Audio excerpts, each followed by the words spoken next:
For our group, which is Group 5, we will explain about Chapter 8, Sociocultural Diversity. In this chapter, we will explain what is diversity, the concept of diversity, the social identity theory, the relationship between diversity and group cohesion and performance. First, what is diversity? Diversity is the degree to which a small group or organization is characterized by social cultural diversity and individual diversity. Social cultural diversity refers generally to cultural, co-cultural or ethnicity, gender, generational and professional differences. Next, diversity at workplace.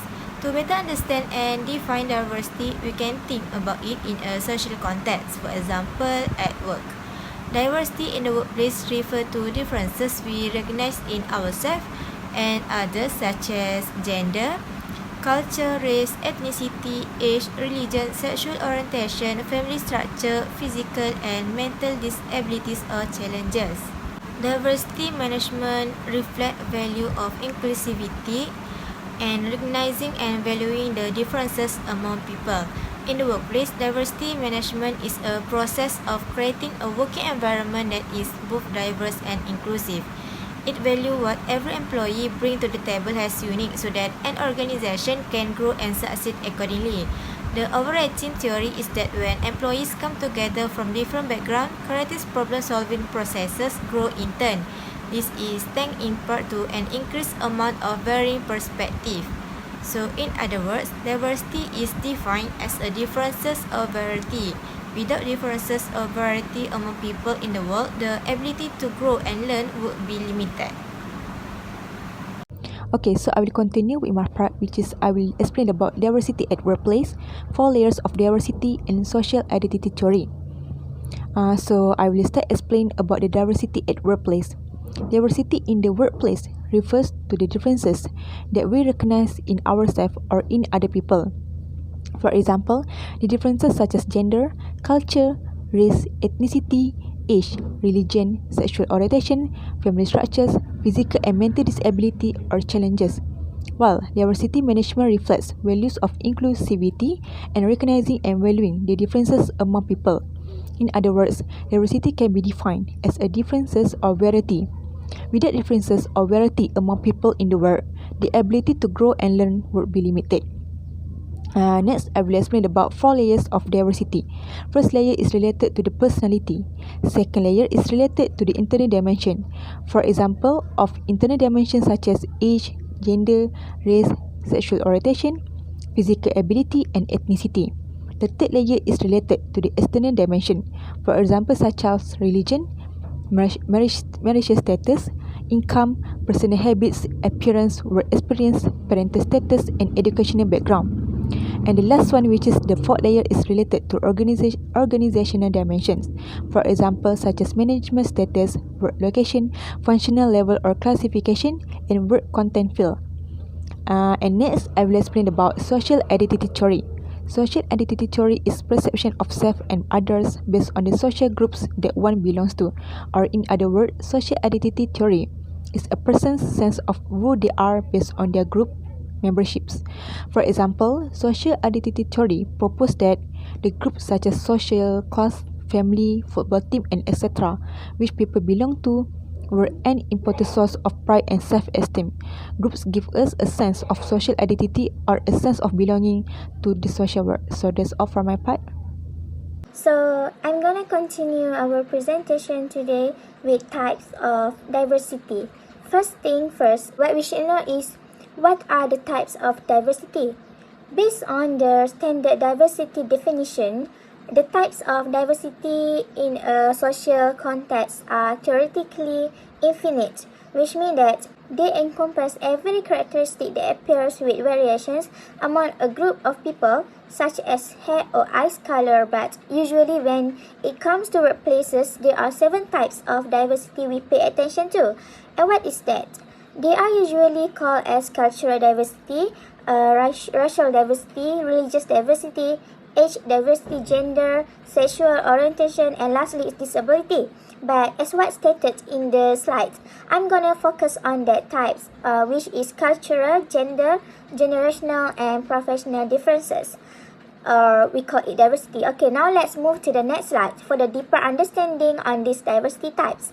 Here we have cultural diversity. What is behind this type of diversity? What is culture? Culture is an integrated system of belief, values, behaviors, and communications patterns. This type of diversity is related to each person's ethnicity, and it is usually the set of norms we get from the society we were raised in, our family's values. Having different cultures in the workplace is more common in multinational companies. Moving on to the next slide. Dimensions of cultural diversity. Understanding the dimensions of diversity and work cultures in extensions audiences will help ensure the development of instructional competencies that will connect with groups and individuals interacted with. When you belong to a project group or virtual group with members coming from different countries, you will likely encounter people whose dimension of cultures and values differ from you. In this case, we need to be open-minded and accept those differences positively, even though there may be some difficulties. Okay, what is the meaning behind individualistic versus collectivistic cultures? In individualistic cultures, people are considered good if they are strong, self-reliant, assertive, and independent. This contrasts with collectivist cultures where characteristics like being self-sacrificing, dependable, generous, and helpful to others are of greater importance. Next is high context versus low context cultures. In this context, one example can be taken to understand its meaning more easily. People in a high context culture such as Saudi Arabia tend to place a larger importance on long-term relationship and loyalty and have fewer rules and structure implemented. Low context implies that a lot of information is exchanged explicitly through the message itself and rarely is anything implicit or hidden. How about power distance in cultural diversity?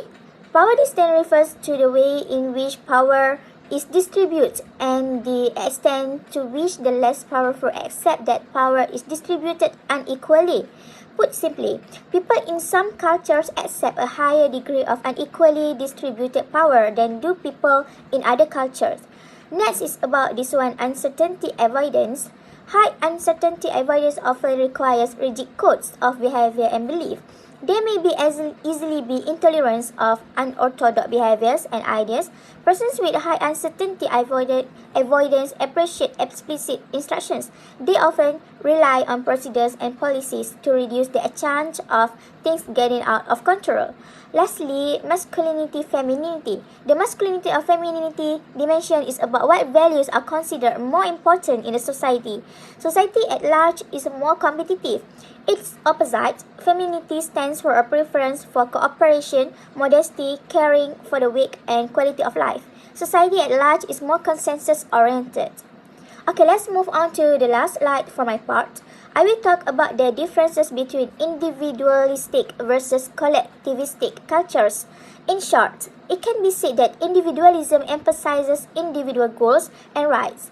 As we can see the differences very clearly in the table, collectivism emphasizes group goals and personal relationships.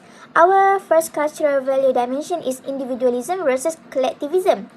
Individualism stresses individual goals and the rights of the individual person. Collectivism focuses on group goals, what is best for the collective group, and personal relationships. An individualist is motivated by personal rewards and benefits. Individualist persons set personal goals and objectives based on self. Individualistic workers are very comfortable working with autonomy and not part of a team. The collectivist is motivated by group goals. Long-term relationships are very important. Collectivistic persons easily sacrifice individual benefit or praise to recognize and honor the team's success. In fact, being singled out and honored as an individual from the rest of the team may be embarrassing to the collectivistic person.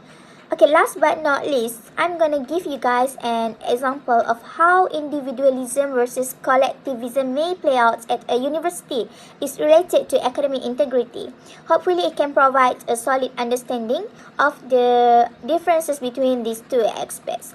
At a university in the United States, where individualism is considered the norm, each individual student is expected and generally required to do their own individual work. Sometimes this is confusing to international students from a collectivistic society who come to a university in the United States. The collectivistic expectation is that if another student with whom you have a personal relationship needs your help, then you provide that help. A collectivistic student has a mandatory social obligation to help the other student succeed. This higher collectivistic social obligation can be in direct violation of academic integrity in an individualistic academic setting. So that's all from my part. I'm gonna pass the presentation to the next presenter. Thank you, everyone. So, in this session, we will continue our discussion and learning about social cultural diversity. In this context, we will also look at the high context versus low context cultures. For example, here we can see several citizens from different countries to represent the chart from the high context to low context. In this aspect also, high context acts as collectivistic while low context functions more to be individualistic. There are several aspects that can distinguish between the high context and low context cultures. Within the scope of high context, information is embedded, which is implicit in communication. In addition, high context is also a component that uses less words where the message is tacit and indirect. High context also means shared cultural understanding, while in the low context aspect, information is implicitly communicated. In addition, talkative prefer direct and specific communication. In the low context aspect can also be seen as the value of individual differences and a certain level of conflict. In the context of social cultural diversity, we will also recognize the concept of power distance. Power distance means the extent to which the less powerful members of institutions and organizations accept that power is distributed unequally. Power distance refers to how different cultures and societies respond to human inequality. For example, on how individuals respond to the relative power of superiors and subordinates. Power distance is also divided into two, namely high power distance and low power distance. High power distance is where members accept power distance as part of social order. It is also where subordinates fear the more powerful members and subordinates are blamed for mistakes. It also acts with social inequalities are accepted. Everyone has a high or low place in the social order and is protected by law. However, low power distance lead to the different meanings and concepts where power is accepted only where it is necessary. Subordinates are considered as older, more experienced colleagues, and the system is blamed for mistakes. Low power distance brings a sense where everyone should have equal rights. In the social cultural aspect, diversity leads to uncertainty avoidance. Uncertainty avoidance refers generally to the degree to which a culture is comfortable with or tends to avoid ambiguity and uncertainty. In the understanding of uncertainty avoidance is also divided into two different concepts, namely low uncertainty avoidance and high uncertainty avoidance. In low uncertainty avoidance, people are more willing to accept risk of the unknown and less structured organizational activities. In addition, in low uncertainty avoidance, there are also fewer written rules, and they tend to be more ambitious and are high risk takers. In a different concept of high uncertainty avoidance, there is high need for security and structured organizational activities. Unlike before, high uncertainty avoidance, more written rules, and less managerial risk taking tend to remain longer with present employer. Social cultural diversity also outlines masculinity and femininity. In this aspect, it focuses on the degree to which a culture favors values that have been traditionally defined as feminine or masculine and refers to the expected gender roles in a culture. In masculine cultures, gender roles tend to be more rigidly differentiated and traditionally masculine values. For example, achievement, assertiveness, and competition are valued. However, in the concept of feminine cultures, gender roles are less sharply differentiated and attributes like nurturing, connection, and rapport become highly valued. That's all from my part. Next, I will give this presentation floor to my colleagues to continue it. Thank you. So next, I will explain the gender differences. Women and men adapt distinct communication styles and strategies. Some features of women's communication styles, they have a relational orientation that is participatory, interactional, and collaborative, and they more concerned with social interaction and they will work to maintain for it. They also use a high level of politeness and more likely to compromise, more likely to ask questions and agree with others. For the men's communication style is different from the women communication style, which is they tend to use autocratic styles of leadership. They're more likely to compete in task-oriented conflict situation. They also tend to challenge others' statement or frame others' members' argument. They likely strict from the woman style. So for the generational differences, in today's organization, you will have a team member from different generation, which is each of them with different life, experience, and values. So everyone will different. So firstly, seniors, which is born between 1920 till 1943, they value for hard work, authority, and personal sacrifice for the group good, and one company for life. Trust their companies more and believe in their corporate values and missions. Secondly, for the baby boomers, which is born between 1943 till 1960, they tend to competitive and team-oriented.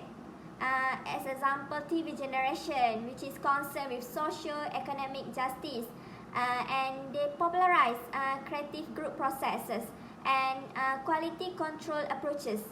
The thirdly, which is Generation X's, which is born between 1960 till 1980. As example, which is cable TV and video game generation. They respond to theory-wise management as on employees' interpersonal needs, and they look for and make friends in their workplace, which is work for different companies in their lifetimes. They also a trusting interpersonal through face-to-face communication is important. And the last one is Generation Y, which is born between 1980 till 2000, which is me as well. This generation was the first digital generation and seamlessly merged work and home. Work well in virtual groups, use a lot of technology to accelerate problem solving, and they also pro in the technology modern. Okay, lastly, for the professional diversity, organizations are increasingly forming project teams that demand interaction among employees from different functional backgrounds in order to compete effectively with other organizations. Professional differences and tenure within an organization can be important source of team diversity for a cross-functional team due to their unique expertise. Okay, to be conclude, let me summarize the types of diversity.